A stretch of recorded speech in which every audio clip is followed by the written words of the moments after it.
Hey everybody! Hi! The Replacements here. I'm Miranda, your big Iowa State Cyclone, and my co-host. I'm Jackie, number one as of today.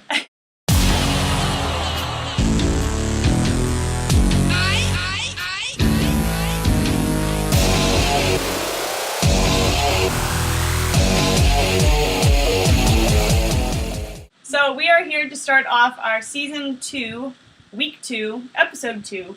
Yay! Yay! To begin, we actually recap some of the games that we watched this past weekend before we get into some of our opinions on this week. So, basically, nobody was impressing the shit out of me this last week. No one.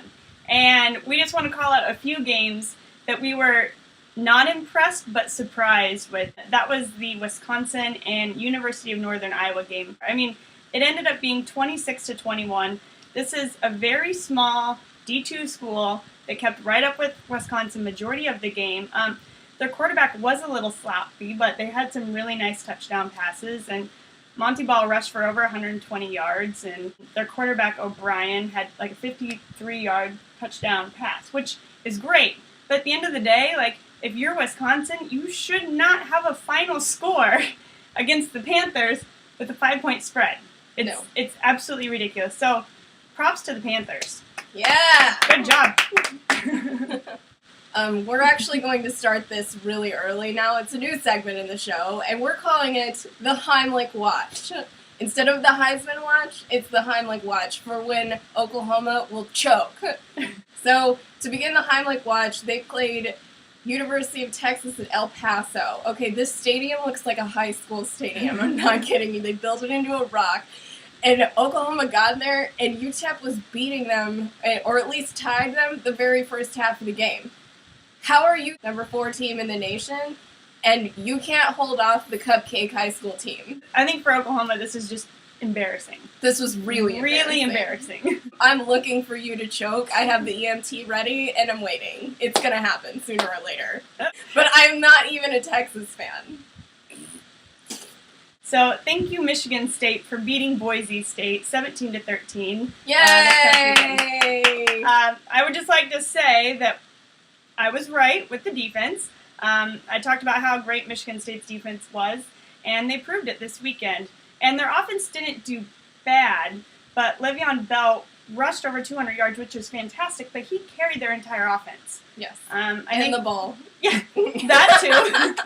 I think if they really want to be a contender this year, they need to, find something else that makes their offense special, because you can't rely just on one guy for the whole season. Go green. Go white. I'd like to give a bit of a shout out to Syracuse. They almost pulled off the win. If it wasn't for those last few plays that were absolutely ugly, I'm sorry guys, but you really could have done a lot better job and pulled out the win over Northwestern, who normally does have some big wins over some pretty good teams over the season. But they are number 1 in the nation for one thing. Passing! It is not the beloved Matt Barkley. So good job, Orange Qs. You have over 470 passing yards, so congratulations on being first in the nation. The next game that we do want to talk about is a team that everybody's saying it's going to take them a while to start winning again. You guessed it, Ohio versus Penn State that happened this last weekend. So first of all, they actually have some names on their jerseys for the first time ever. I think it's awesome. I think it's a very cool way to help, put a spotlight on some of the players that were actually strong enough to stay for their team. Very, very proud of the school. Loyalty, I love it. As far as the game is concerned, they looked awesome the first half, and then they just kind of started to run out of gas. That is a conditioning problem. That is a coaching problem, not a student or a player problem. You need to implement a better conditioning program, a specific coach, or whatever. And I think Penn State will they've got a really good chance despite the fact that they lost some players. Majority of their team stuck with them because they wanted to get past the adversity. So then the next issue, and it is slightly related to Penn State, is some shirts. So I understand that there's some rivalries and everything else, but we do not need to drag in Penn State's social issue into your rivalry shirt. I don't need to know that you would rather take a shower at Penn State than go to Northwestern, okay? I don't really care, and actually, I think that's really tacky. So we need to leave child molestation out of all of your rivalry shirts so that we can all get back to the game. Thank you. New rule! New rule! Yay! And It's called the helmet rule. I understand. It's coming from a good place, that if you totally get your clock cleaned so bad that your helmet pops off of your head and you are standing there like without a dome on the field, that you need to then go sit out for one play at the very least so that they can check you out or figure out why your helmet came off. What was going on during the Bama-Michigan game, though, that I noticed was that some of the players, while in a pile of bodies, were just ripping the helmet off of our running back so that he would have to sit out for a play. First of all, and it didn't help you anyway. Second of all, I think that the rule needs a little better organization. That if you're just on the field, like, and there was a pile, and like at some point it came off way after the play, the ball was dead, and the helmet comes off. Okay, why do you need to go sit out if at that point you were clearly fine? But if there is a hit so vicious that the helmet gets forced off of your head mid-contact, yes, please go sit down because you just got your bell rung and you need to be checked out for a second. The other reason why I think they're adding this rule is because some players are getting so lazy with making sure that it properly fits them. They're like, oh, it's uncomfortable. I'd rather just have it loose and I'm okay if it slips off. Well, it's like, too bad, buddy. Like, do you want to have brain damage? No. Like, tough it up.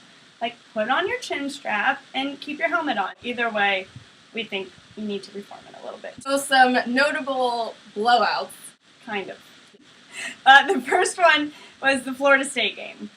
Okay, totally blew out whatever high school team they were actually playing. I mean, great blowout, really good for you. It's looking good. We need it to be against a better school. Yes. So, So yay! Get into some conference games, let me see how you do, and then we'll talk.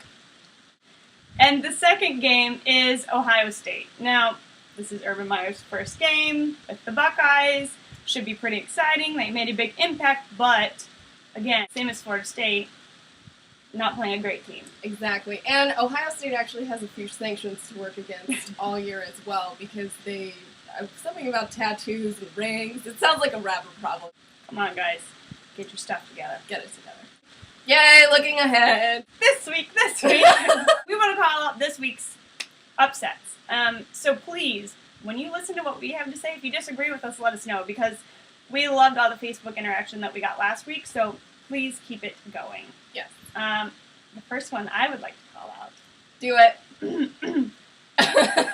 Is the Cy-Hawk Challenge this week. As you all know, because you've been watching us this is our second season now, is the Iowa State versus Iowa game, also known as the Cy-Hawk Challenge. I'm super excited. I am not going to say who's going to win because we don't jinx our teams. We don't jinx our teams.